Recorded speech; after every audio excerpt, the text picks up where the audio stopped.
Bonjour et bonsoir chez vous, bienvenue au Conspiratorium, votre chaîne des conspirés. C'est le conspiré peut venir ici, ceux qui croient à la conspiration contre les intérêts de la RDC et les intérêts des personnes ordinaires comme vous et moi. Je m'excuse d'avance, hier je vous ai promis faire une vidéo aujourd'hui, mais par contre je la fais un jour après, qui est mon aujourd'hui ici, mais c'est déjà le lendemain pour vous. Je présente mes excuses là-dessus. Et la vidéo devait porter sur le boxeur congolais, Martin Bakolé. Le boxeur congolais Martin Bakolé, dont je veux d'abord vous brosser son CV, sa feuille de route avant de commencer. Mais cela, permettez-moi de vous dire que je ne saurais pas reprendre l'actualité de chez nous. Tellement vous avez suivi l'interview du président Tshisekedi sur la chaîne Top Congo, ou si vous ne l'avez pas encore suivi, allez le suivre. Il est le meilleur communicateur pour lui-même. Il n'y a personne qui peut le faire mieux que lui. Il a l'art de parler et de convaincre. Il a le verbe facile, il a les idées qui coulent, qui s'agencent. Il n'a pas de problème logique ni de locution non plus. Il n'est pas comme certains gens dont je préfère taire le nom, qui ne savaient ni parler ni raisonner. Et on voulait nous faire croire qu'il parle pas parce qu'il voulait juste des actions qu'on n'a jamais vues, pendant que Tshisekedi, lui, il parle et nous voyons des actions. Mais le pays allait vraiment tellement mal que ces actions, quelque importantes et quelque nombreuses que soient, ne sont pas encore perceptibles.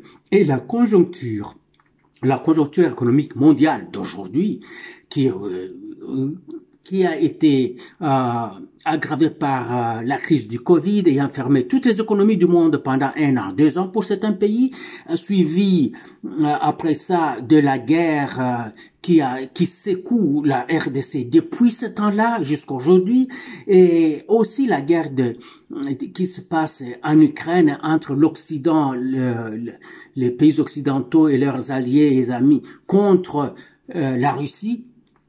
Si vous ne savez pas, c'est une guerre qui est en train de dévaster le monde entier, sauf le protagoniste qui ont déjà préparé. Ils s'étaient déjà préparés, ils savaient comment ils vont survivre à cette crise, sauf nous, les pays pauvres et fragiles. Et voilà encore, il y a une guerre qui pourrait nous arriver n'importe quand. Et j'espère que pour cette fois, ces dirigeants-là prendront des précautions pour que ça n'arrive pas, parce que ça va être une guerre qui va encore être plus dévastatrice que celle qui se passe en Ukraine. Parce que celle qui se passe en Ukraine est jugulée et contrôlée par les protagonistes eux-mêmes. Ils évitent de faire de grands débordements, mais qui pourraient aussi arriver. Mais celle qui pourrait arriver au Moyen-Orient, ça va dévaster le monde entier et pourrait entraîner des affaires qu'on ne voudrait pas que ça arrive. Je ne vais pas aussi vous reprendre les affaires qui sont passées à Bukavu quand il y a ce véhicule, ce camion qui a pris feu et dont ceux qui prenaient par abord avaient des bidons d'essence et tout ça s'est embrasé presque la moitié d'un bidonville de Bukavu. Et comme on n'a pas de service d'incendie, c'est vraiment grave, ça. C'est passé, mais je ne veux pas reprendre ça. Je ne veux pas aussi vous reprendre tout ce que vous avez là-bas, que vous voyez tous, et que vous suivez par-ci, par-là. Non, je vais juste parler de Martin Bakolé. Aujourd'hui, il est de la division des poids lourds.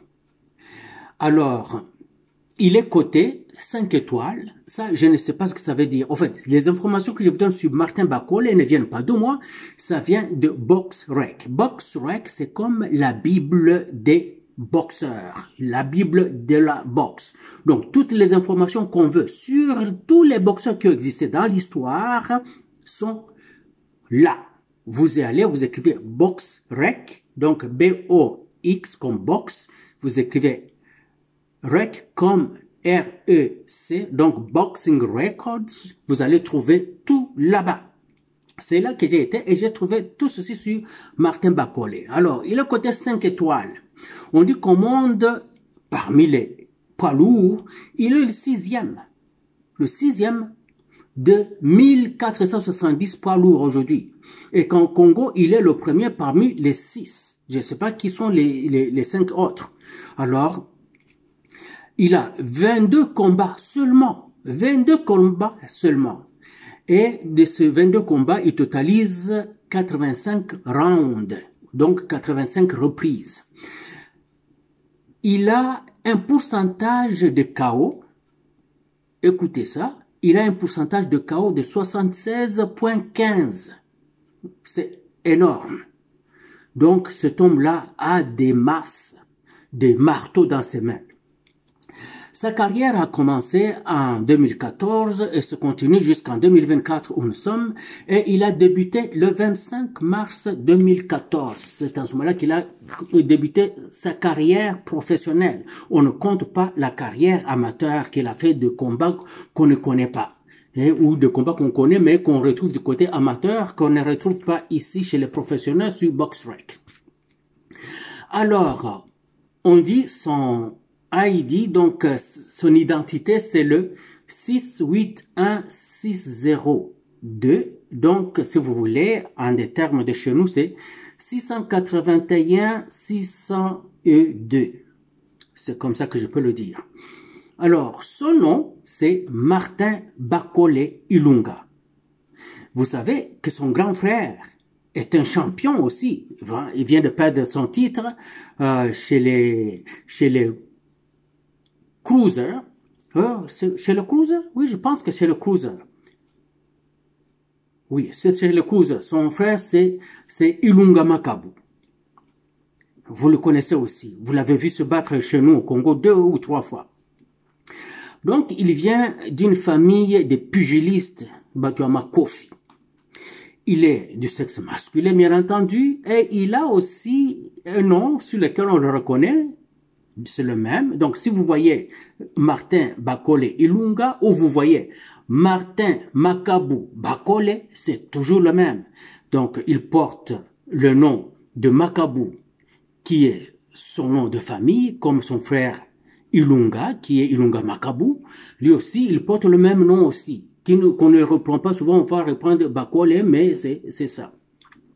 Il a 32 ans seulement. 32 ans seulement. En principe, chez les boxeurs, 32 ans, c'est très vieux. Parce que la boxe, vraiment, c'est un sport des jeunes. Un sport des jeunes parce que ça prend des réflexes qui sont encore à leur pointe. Des réflexes qui sont des réflexes de chat. Donc vraiment là, très très vite. Vite là-bas et vite dans le corps. Mais chez les lourds, les gros bonhommes là, 32, c'est comme un bébé naissant. Donc, il a encore au moins 7 ans où il va compétitionner au niveau supérieur. Et c'est là que ça fait très mal. Parce qu'il est encore bébé à 32 ans dans cette division et il fait déjà très mal. C'est que s'il est bien entouré et si on lui donne les moyens de son sport, de sa politique, c'est quelqu'un qui va faire quelque chose de grandiose. Alors, sa posture de combat, il est droitier. Il mesure 1,98 m. 1,98 m, c'est quasiment c'est une tour là. Et imaginez-vous, avec le poids qu'il a là, qui avoisine le 298 livres, 298 livres, ça à peu près combien? 298, c'est à peu près 130,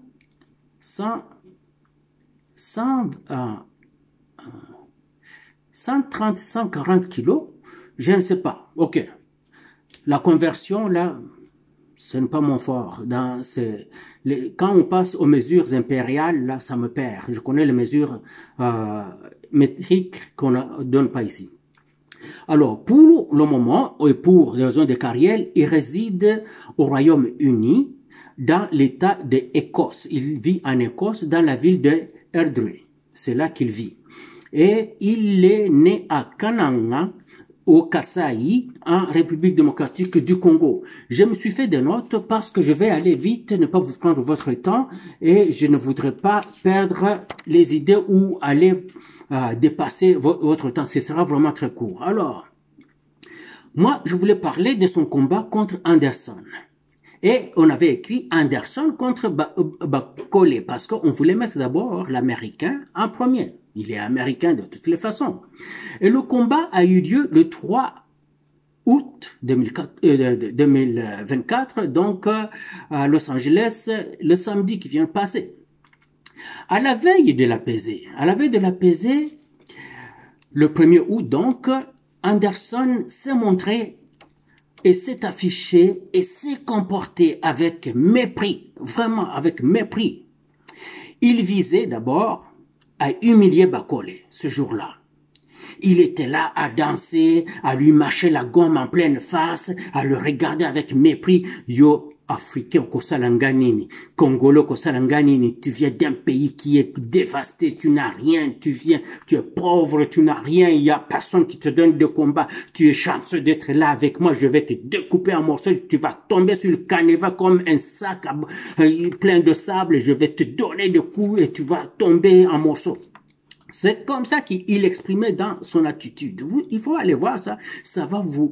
Moi, ça me révoltait. J'ai même fait un commentaire. Là-dessus, j'ai dit, tu vas voir ce que ça arrive aux gens qui se moquent des Congolais. Il y a un Américain qui m'a dit, regarde-moi, quelqu'un qui ne connaît pas de quoi il parle. Mais j'ai aimé parce qu'après le combat, je pense que c'est un Congolais qui est venu faire un commentaire et qui a dit, maintenant, dis-nous qui ne sait pas de quoi il parlait. Il voulait lancer un jeton à cet Américain-là qui m'avait découpé en morceaux. Alors, le jour de la pesée, donc le lendemain, et c'était le jour du dernier face-à-face avant le combat. C'était l'intimidation maintenant. Anderson passe à l'intimidation. Alors, droit dans les yeux de Martin, l'air agressif et grave se donne pour gagnant avant le combat. Il se donne pour gagnant avant le combat. D'ailleurs, le pronostic était contre Martin et son équipe d'ailleurs. L'Américain se donnait Martin Bakole comme déjeuner. Il le prenait quasiment comme son petit déjeuner. Mais il avait juste remis ce petit déjeuner au soir du même jour qu'il voulait grignoter devant un public qui lui était conquis d'avance. Martin n'avait que lui-même d'abord et son équipe après. Quelques Congolais, une poignée très bruyant. Alors, cette poignée-là des Congolais, c'était très bruyant et gonflé à bloc. Alors, pour remonter le moral de l'imperturbable compatriote congolais, bien sûr, quand les hostilités ont été lancées, l'Américain commence le combat en prenant la vie à la légère. Mais Martin refuse de vivre dangereusement. C'est ainsi que le Congolais rétablit le respect qui lui est dû dès le lancer du premier coup de marteau. Sans tarder, Martin envoie l'orgueilleux Américain au tapis. Ça m'a galvanisé. D'un sourire fade et honteux et effarouché, l'Américain se lève vite et ouvre sans relâche sa machine. Alors, l'Américain a ouvert tout ce qu'il avait. Alors, tout. Il s'est dit quoi? Toi, le minable Congolais que je suis censé découper en morceaux, tu viens de me lancer sur le canevas, c'est totalement inacceptable. Je dois corriger cette erreur tout de suite devant mes fans, devant mes fanatiques qui sont là. On dirait que Anderson n'avait jamais lu sur Martin. On dirait qu'il n'avait jamais fait une petite recherche sur Martin. Alors, Martin, c'est le roi de la mitrailleuse, incontesté et incontestable. Il est connu depuis quelques années. Et c'est bien Martin que tout le monde sait que quand il avance vers toi, Il ouvre la machine et il n'arrête pas jusqu'au bout. Alors, le Martin a déjà eu un combat perdu. Il a perdu un combat et il avait perdu par KO contre un autre Américain. J'oublie son nom qui ne vient pas tout de suite. Et quand il a perdu ce combat contre cet Américain-là est de même carrure comme Anderson. Alors Anderson disait, mais moi je suis bon par rapport à celui-là qui t'a arrêté dans le seul combat que tu as perdu par KO. Moi, je vais complètement te déchiqueter et arrêter ta carrière devant mes fanatiques. Maintenant, les deux naviguent dans les eaux profondes, tumultueuses et infectées de crocodiles et de louosi, et qui ont été même visités par les crocodiles du Nil. Et c'était dans ces eaux que les deux ont navigué. Ils s'élançaient des coups incroyables. Alors, les supporters américains vocifèrent plus fort pour Anderson. Mais cette poignée des Congolais ne se laisse pas manger du poil sur le dos. Malgré le vacarme des bombes nucléaires de ces deux gladiateurs et surtout des Américains, on peut distinguer les Congolais. Martin Bomaye, Bazalaki Mingite, c'était vraiment une poignée de Congolais, mais je vous assure, vous allez les entendre parmi des centaines et des milliers. Je pense qu'il y avait, au moment du combat de Martin, et je pense qu'à ce moment-là, il y avait déjà 12 000 Américains dans la salle. Et quand le dernier combat est arrivé, le combat de la soirée, il y avait déjà, je pense, 18 000. Mais c'était une vague incroyable.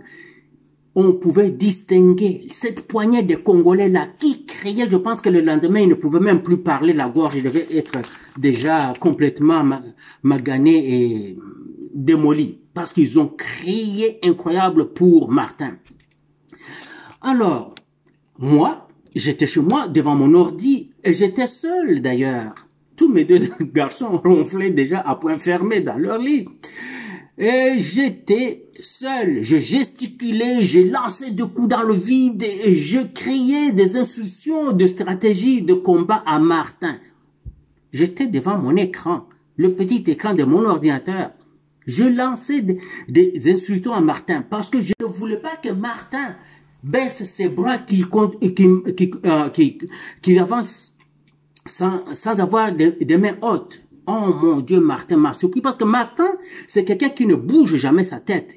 Martin, quand il se bat, il avance comme ça, droit et tête première. Mais curieusement, Martin s'était bien préparé et je voudrais qu'il continue comme ça, qu'il ne change pas. Martin Bakole, un gars de 1,98 m, est en train d'esquiver les coups qui viennent d'en bas parce qu'il était plus élancé que son adversaire qui avait 2 mètres 2. Non, qu'est-ce que je vais dire? Oui. Comment on dit ça? 6 pieds 2, je sais pas c'est comment, 1 mètre 80 et quelques. Donc, oui, c'est ça.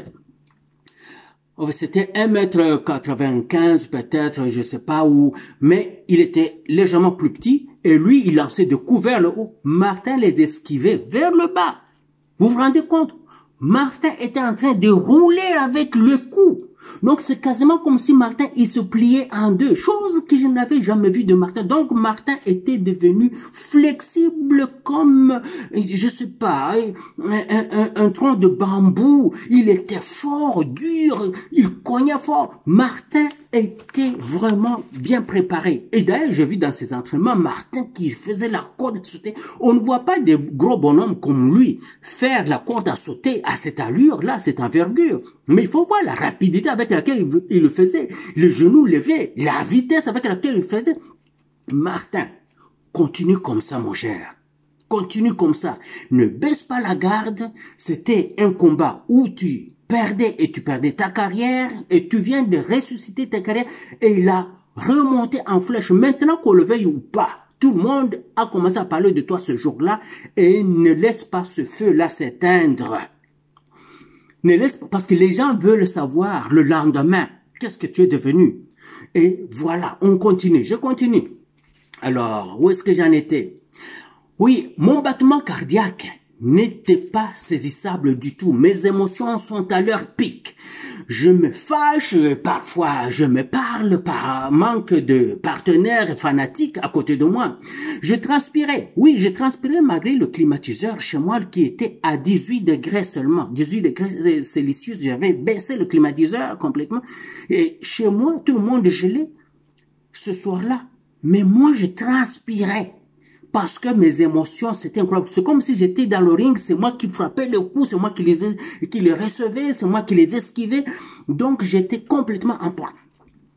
Et j'étais là, quand les Congolais étaient en train de crier, Martin, Boma, et moi aussi j'étais là, Martin, Boma, c'est comme si Martin, Ilunga Makabu Bakole m'avait entendu. Et peut-être même qu'il m'avait vu au travers de mon petit écran, je ne sais pas. Je ne sais comment, tout d'un coup, Martin se met à accélérer. Il se met à accélérer les coups. Alors, il lance des coups de ses deux bras. Gauche, droite, gauche, droite, droite, gauche. Ça vient d'en haut, ça vient d'en bas, à un rythme endiablé. L'Américain n'en demeure pas, même s'il est complètement désarmé. Il doit penser à son arrogance et son intimidation des jours précédents, bien sûr. Martin va changer de stratégie brusquement. Ça m'a étonné. Pendant qu'il est en train de faire tout ça, Martin a changé de stratégie. Qu'est-ce que Martin va faire? Mesdames et messieurs, écoutez. Vous savez, l'excellence, ça vient avec la pratique. Et ce jour-là, notre Martin Bakole a montré qu'il n'était pas un boxeur ordinaire, qu'il n'était pas connu, surtout parce qu'on le cachait dans l'ombre. Parce que Martin va entrer dans ce que nous appelons le Matrix. Quand il entre dans le Matrix, de la douce science, comme on aime appeler la boxe, on l'appelle douce science. Je ne sais pas comment on l'appelle douce science avec des coups violents qui se donnent. Quand il entre dans cette douce science de la pugila, donc la boxe, Martin décide de mentir. Il a menti à Anderson en plein combat. Et Anderson a cru. Parce que d'un coup, Martin commence à lancer des crochets de la gauche et de la droite, de la gauche et de la droite. Il les lance et il les lance de très loin. Donc, Anderson voit ce crochet-là venir et Anderson commence à les esquiver. En les esquivant, mais il se penche vers le bas pour les esquiver, en se penchant pas vers sa droite à lui, Anderson. Mais sa droite à Anderson, c'était du côté gauche de Martin. Comprenez? Essayez de vous configurer ce que je vous dis. Lui, il se penche vers sa droite pour esquiver le coup de Martin. C'est que il est maintenant du côté gauche de Martin quand il descend pour esquiver ce coup. Et Martin fait ça plusieurs fois. Anderson croit que Martin est imprécis. Et Anderson se donne à cœur joie, à faire des esquives facilement en baissant sa tête, ainsi de suite, à gauche, à droite. Martin continue comme ça pendant un petit bout, peut-être 1 minute ou 2. Moi, je me dis, mais qu'est-ce qui prend encore Martin? Et c'est en ce moment-là que Martin va libérer son Satan 2. Obi Satan 2, arme Oyo Yaba russe. Leur arme nucléaire. Satan 2, c'était un uppercut. Nous appelons comme ça en français uppercut. Je ne veux pas le dire en anglais. Ça va perdre sa teneur. Alors, Martin décroche un uppercut de la gauche par le bas. Alors, ça atteint le menton de Anderson. Et du coup, il poursuit après avoir lancé ce Satan 2 avec plusieurs Yana. Au moins, surtout batali soda biso ya FARDC. Ya mususu bazo ko lancer ba roquette, balancer kango na machine mo boye, eza camion mo boye, eza na on dit madusu boye. Bezo bimaka moto boye, chou ebele. Wana Yana. Ne bari so be ngo grade. Alors, elle a lancé Satan 2 à l'indice ba Yana. Somo tout à lancer. Mais Anderson mord la poussière pour une deuxième fois. Et s'en suivra une troisième fois. L'arbitre, voyant que Anderson allait y laisser la peau et peut-être perdre sa carrière, l'arbitre est intervenu pour arrêter le combat. Écoutez-moi maintenant. J'ai pris soin de revivre ces émotions avec vous. Car voici la stratégie que je suggère à Martin. Très cher Martin, tu es très bon. Tu es même trop bon. Trop bon pour ton propre bien. Qu'est-ce que cela veut dire? Tu es tellement bon que tu te fais priver des combats parce que les autres boxeurs voient ça. Ils ont la chienne, ils ont la trouille, ils ont peur. Vous savez, la carrière d'un boxeur est très courte. Très courte. Ils n'ont pas de carrière de plus de 5 ans. Ceux qui vont jusqu'à 10 ans sont rares. Alors, au-delà de 10 ans, on compte du bout des doigts. C'est le cas des gens comme des Mayweather qui ont fait 28 ans. C'est rare. Des Pacquiao qui ont fait 28 ans. Pacquiao a fait 25 ans. Mayweather a fait 28 ans. Pacquiao 25 ans. On trouve déjà des comme Juan Manuel Marquez qui ont fait de 28 ans. Et tant d'autres. On a vu les Klitschko qui ont fait des 15 ans. Jusque-là, on a des gens comme les Joshua, Anthony Joshua, d'origine nigériane, un champion au top, là, ça fait une dizaine d'années qu'il est là, les Tyson Fury, des gens comme ça. Vraiment, leur carrière est très courte. Et pour ce faire, ces athlètes cherchent à faire plusieurs combats payants, plusieurs combats payants vite, et très vite alors, avant leur décadence. Parce que le corps finit par flanchir. Quand le corps franchit, la carrière tombe et c'est la fin. Qu'il ait eu beaucoup de combats ou non, parce que leurs entraînements sont rudes sur le corps. Et pendant leur carrière, même s'ils n'est pas en train de se battre sur nos écrans, ils font des combats amicaux dans les salles d'entraînement, partout ils vont. Et ce sont des combats violents pareils. Donc, ça diminue leur espérance de vie dans ce sport. Quand ils en arrivent à avoir des combats qui leur donnent une certaine petite bourse, là, c'est vraiment vers la fin de leur carrière. Alors, ça me donne un peu ça me fait mal pour Martin. Parce que Martin n'était pas très connu du public. Pourquoi? Parce qu'il n'avait pas de soutien local à RDC. Il n'en a pas. Et ses adversaires l'évitent à tout prix. Pourquoi il l'évite? Il est tout simplement très bon et très dangereux pour eux. Personne ne veut se battre ou se mettre en danger contre lui, contre Martin.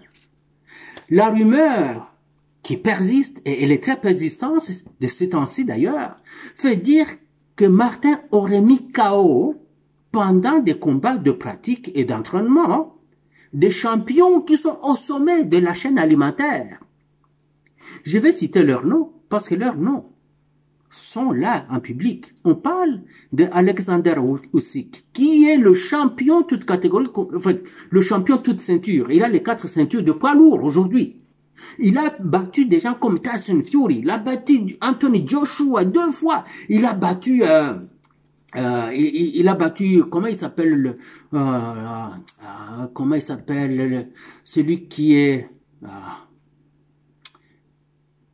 Dubois. Il a battu Dubois.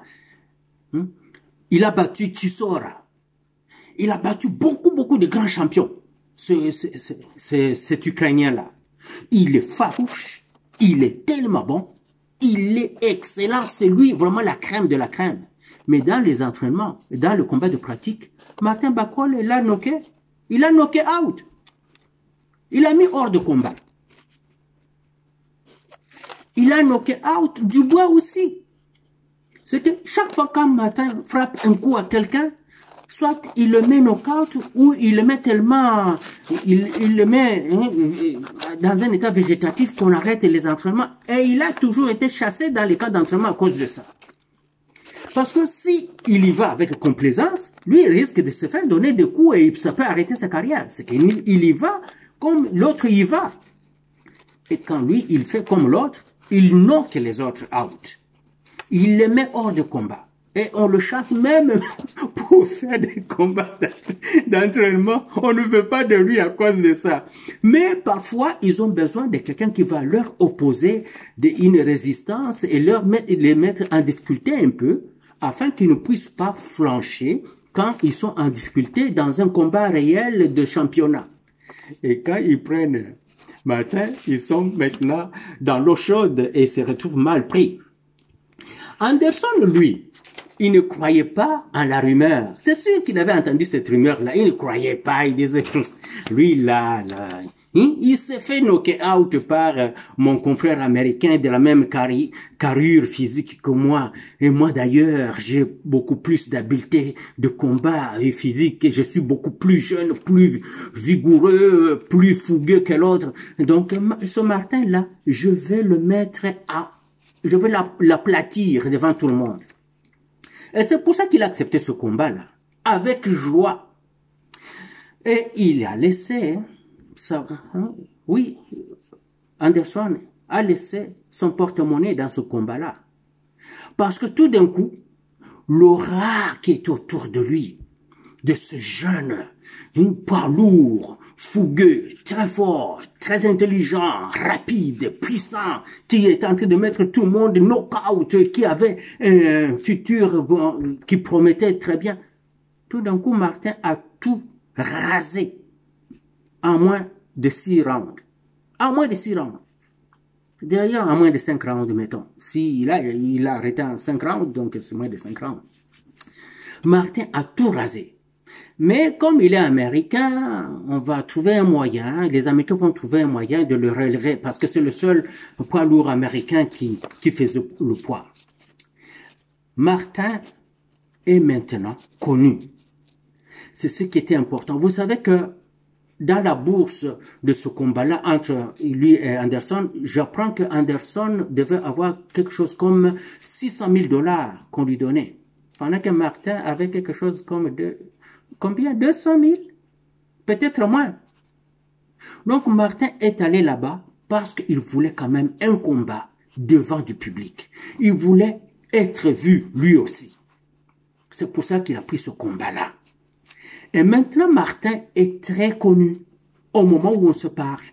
Je vous assure que tout le monde parle de lui. Je vois des petites vidéos qu'on met sur TikTok, qu'on met des shorts sur YouTube, des Africains qui font ça de partout au monde, qui sont en train de prendre ça et montrer. Ils sont fiers. Les Africains d'autres pays sont fiers de Martin. Martin, profites-en. Profites-en. Alors, voici ma modeste contribution pour toi. Je n'ai pas d'argent à te donner. Et ce que je vais te dire, ça va t'appartenir à toi. C'est à toi de faire du bruit. Maintenant, tu étais trop silencieux avant. On ne te voyait pas. Même moi, Congolais, qui savais que tu étais là, il fallait que je puisse aller te chercher. Mais sinon, tu ne circulais nulle part, on ne te voyait pas. Il faut que tu fasses du bruit. Comment tu vas faire du bruit? Il faut que tu commences à faire des vidéos publicitaires et de marketing. Ça doit être des vidéos qui sont bien faites, où tu es en train de t'entraîner de manière fougueuse et très violente. Donc ça peut être une petite vidéo d'1 minute. Mais pendant la 1 minute là, qu'on voit l'intensité qu'on voyait de Mike Tyson. Parce que tu as ça. Il faut qu'on voit l'intensité qu'on voyait quand on faisait des vidéos de publicité et de marketing d'Anthony Joshua. C'était des petites vidéos comme ça conçues où tu donnes le tout pour tout dans ce que tu es en train de faire.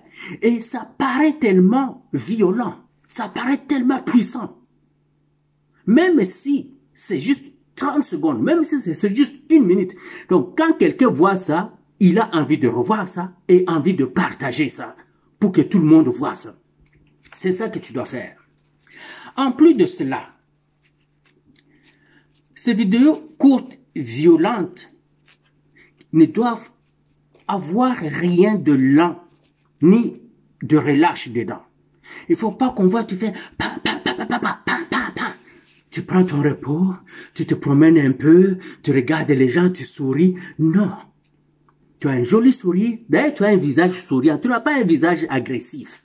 Alors, pendant ce temps-là, même si tu as ce visage-là, comme Anthony Joshua n'a pas un visage agressif, il a toujours un visage souriant, mais c'est un visage qu'on voit, un visage au travail.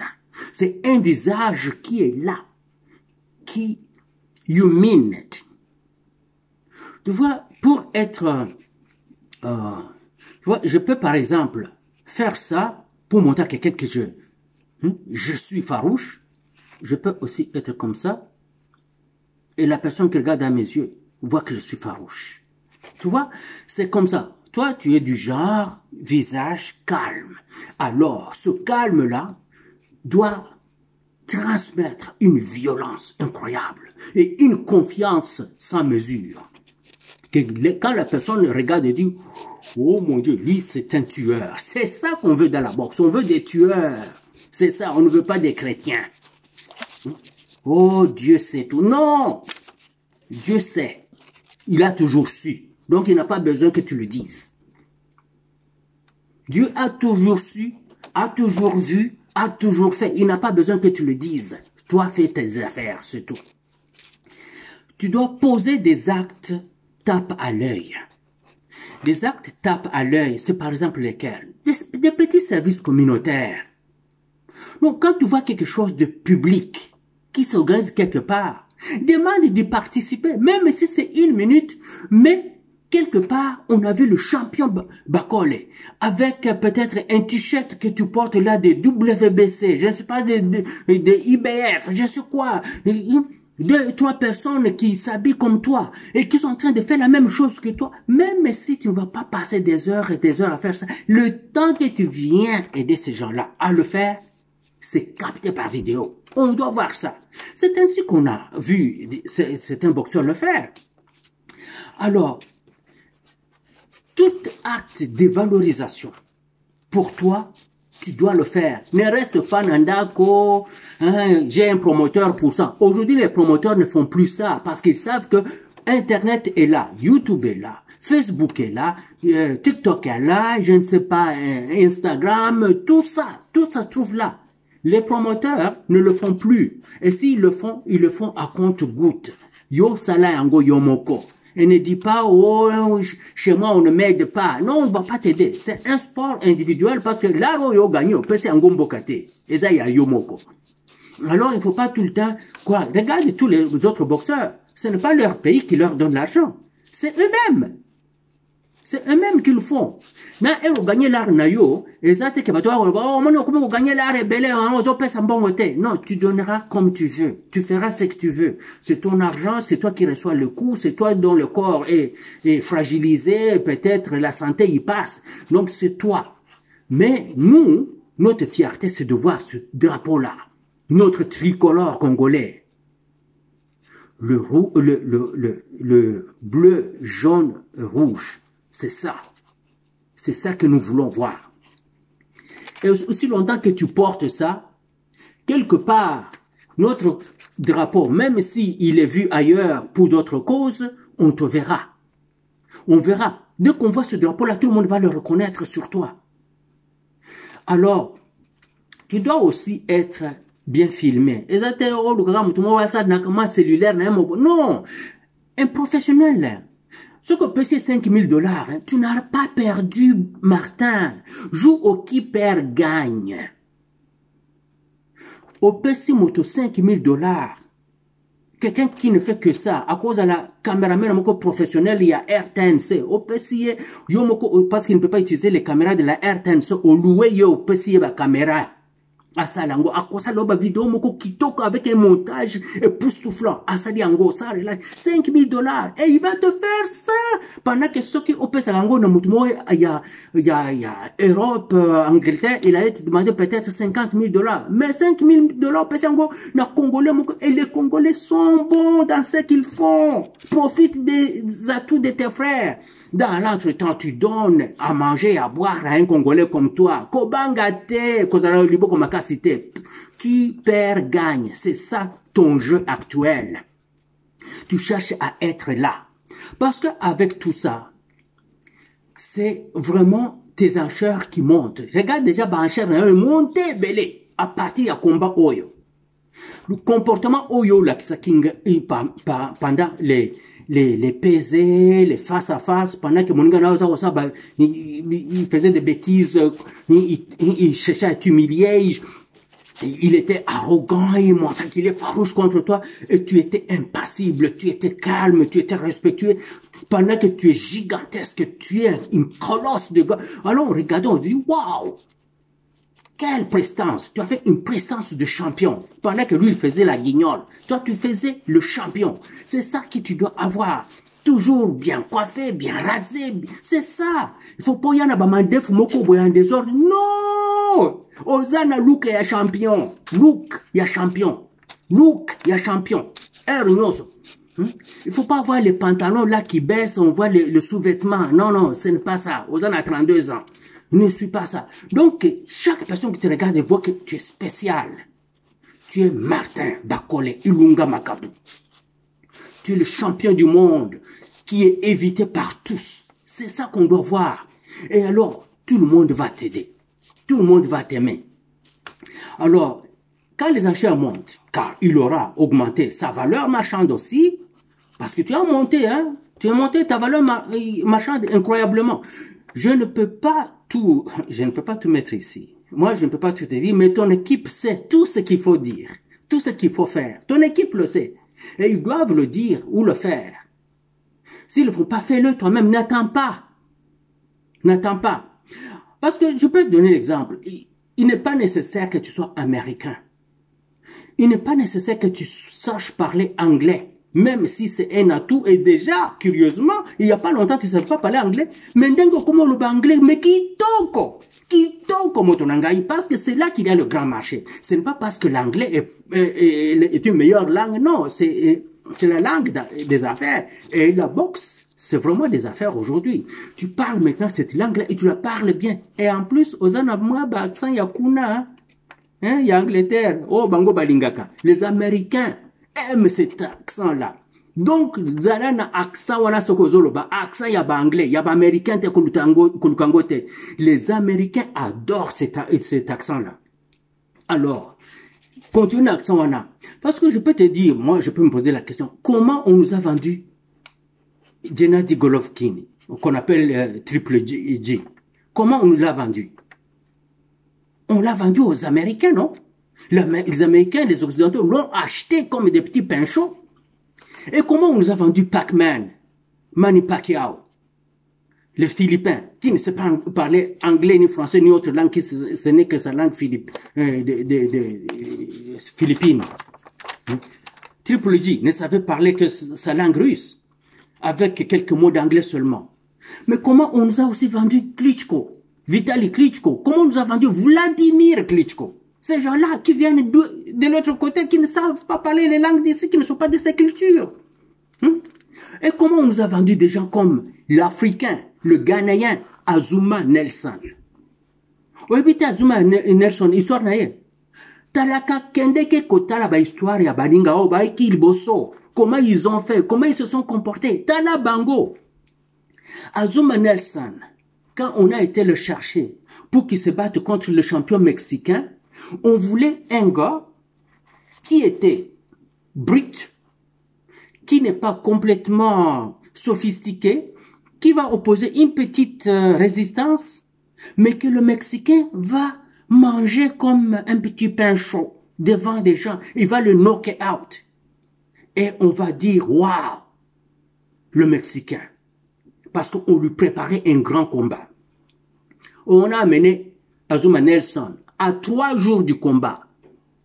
Donc, on vient le voir comme aujourd'hui, on lui parle de ce combat-là, il fait sa petite valise, il passe sa nuit dans l'avion, il arrive le lendemain, on va le présenter devant l'association WBC, oui, WBC, et c'est le même jour qu'il choisit les gants, il ne sait même pas comment choisir les gants, parce qu'il n'a jamais porté ce genre de gants-là au Ghana, il était seul, il n'avait même pas d'entraîneur, parce qu'il a juste pris quelqu'un qu'on lui a dit, celui-ci sera ton entraîneur pour ce combat. Il ne connaissait même pas le nom de ce gars-là, qui sera dans son coin pour ce combat-là. Azuma Nelson était seul. Il a acheté son protecteur buccal. Le matin, le jour du combat, on lui a volé le protecteur buccal et il s'est retrouvé sans protecteur buccal à une heure avant le combat. C'est qu'ils ont couru, ils sont allés dans une pharmacie, ils ont juste acheté quelque chose qu'on donne aux gens qui grincent les dents. Et comme c'était très volumineux, on l'a coupé, on l'a mal coupé pour que ça aille dans sa bouche. Et c'était inconfortable pour lui, ça se déplaçait dans sa bouche, ça ne pouvait pas rester sur place. Et c'est ça qui a ce qui a fait qu'il puisse perdre ce combat-là, parce qu'il recevait des coups qui n'étaient pas amortis. C'est comme s'il se battait sans protection buccale du tout. Mais Azuma Nelson a donné du fil à retordre à ce champion, toutes catégories confondues. Que tout le monde a eu peur pour se dire, mon Dieu, nous nous sommes trompés.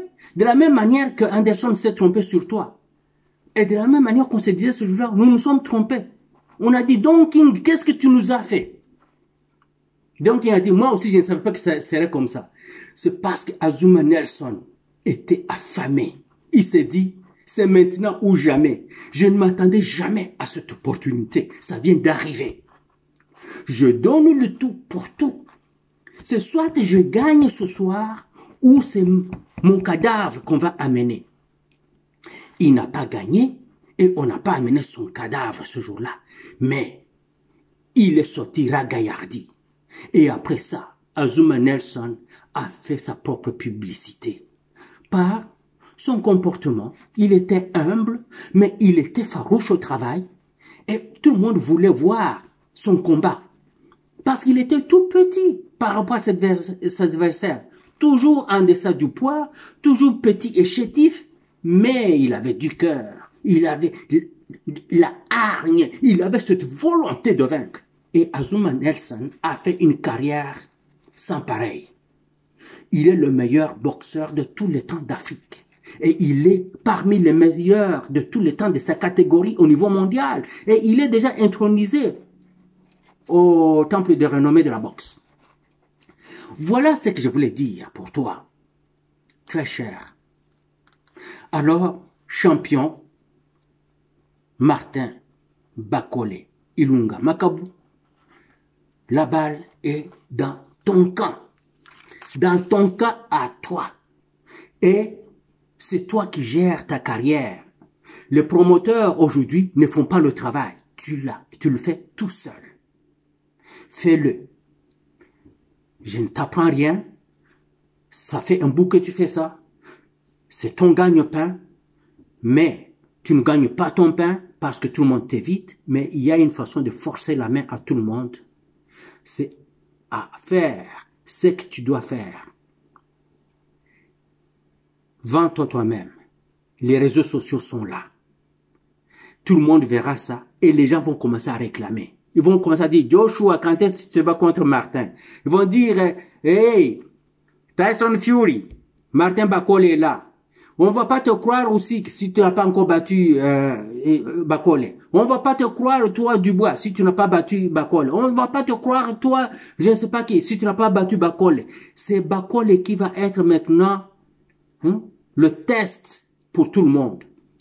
Et je sais, si tu continues à travailler comme tu as travaillé pour ce combat parce que tu savais que c'était le combat de tous les enjeux, prends chaque jour comme ton dernier jour de ta carrière dans ce sport.